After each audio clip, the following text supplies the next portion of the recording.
What's up mga tol, Barums TV. So ito naman ang second part nung kahapon natin. Chain naman kabit natin. Let's go! Iyon.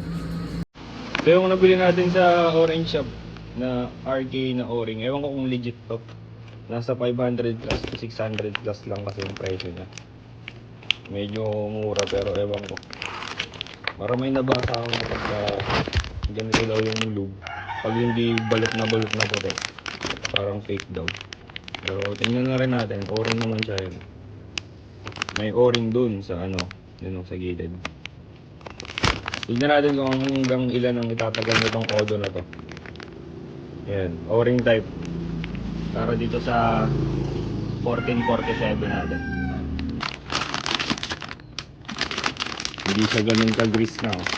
Kasi dati meron akong RK, yung unang RK ko, pagkabukas ko, grabe yung ano, lube dito. Puting-puti talaga. Pero may nakita pa ako sa post ni Mingsun. Try natin. Dapat daw hindi siya basta-basta bababa. Okay. Baba agad. Try mo. Ayan. Ito pwede. Ito, tingnan nyo. Diba? Pwede na rin.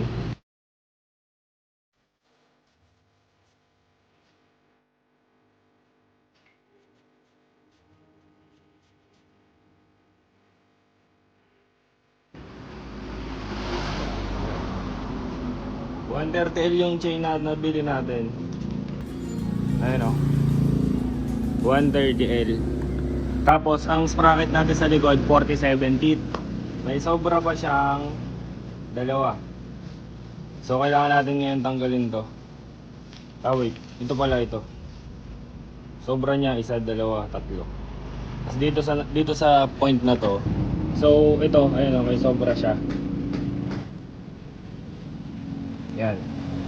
Tatanggalin natin ito. Kasi ang ipapalit natin ay ito ng master link niya. Okay? Sa pangatlo dito.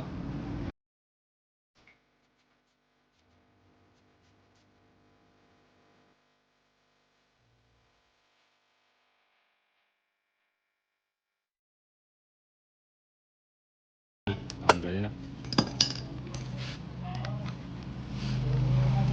Ay pucha. Wow. Yari. Mali yung puto lahat ah. Kulang. Oo, take yan.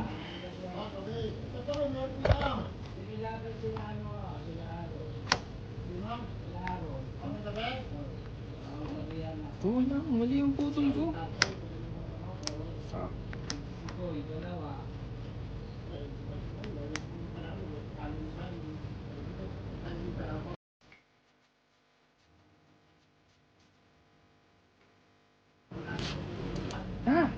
Kulang yung putol natin, so putulin ko pa ng isa to.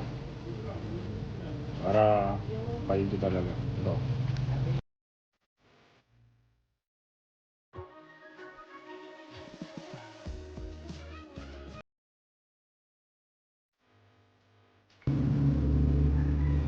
Yeah.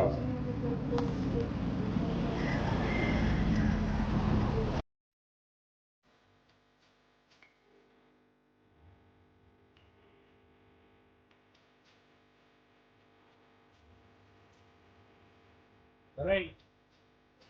Ano nilalak yung ganito? Yan, dahil nga naiinis na ako, hindi ko magawa yung mali yung napagdugtungan ko. Mali yung kinabitan ko ng cheek, master link. Hindi siya same yung both ends, kaya nabaliw yung master link. Buti hindi ko nasira. So ayun, nag-call friend na ako, tinawagan ko na si Tito Ray dyan. Yan. Inabala natin kasi may binibuild din siyang motor sa kabila. Yan, buti. Batak talaga si Tito Ray, kaya yun. Basic. Okay na, sa ano, fast forward na ayos si Tito Ray. So, nagputol ulit kami para magtugma yung both ends. So, pakita ko sa inyo guys kung ano yung sinasabi kong parehas. Tas nilagyan namin ng chain master link. Ito siya, wait lang. Ayan guys, so nakabit na natin. At nagpatulong ako kay Tito Ray para maayos. Kasi mali pala yung cut ko kanina. parang ang nangyari, ganito, tsaka ito. Ito yung pinagliling ko. Ayan, ganito. Isang parang female, isang male. Yan yung pinagliling ko. So, nung pinapasukan ko siya ng master link, ganyan, hindi pantay. Yan, ganyan. Kaya, oh my god. Ayun, buti, dito rin, ganyan. Ang ginawa namin, ito, ganito. Dalawang link na ganyan. Dalawang male. Tsaka namin pinasok ko yung chain link dito, master link. Yun. So, ito na siya. May o-ring pa rin yan dito. Ayan o. O-ring. So, may o-ring dito. Ayan. Yan na siya. Tapos naigpitan ko na rin. Ito. Na pinantay na rin namin. Yung kadena. Ayan. Ayan.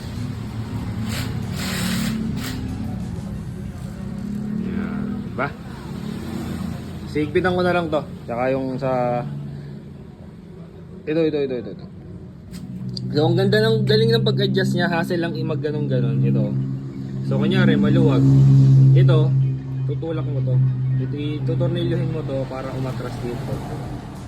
Ganon din sa kabila. Para magpantay na. Tapos, pag okay na, higpitan mo na tong nut dito. Kasi ito, naglagay lang tayong double nut as advised by Papa Ren. Okay? Yan o, ito na yung chain lock. Yan. Okay na ako dyan. So, ayun, ganun din dito. Sige, ano lang natin. Higpitan ko lang to. Kita-kits na lang mamaya. No, no, no, no, no, no, no. Just like the wind. With you, with you, the time, with you, the time. But the beam, para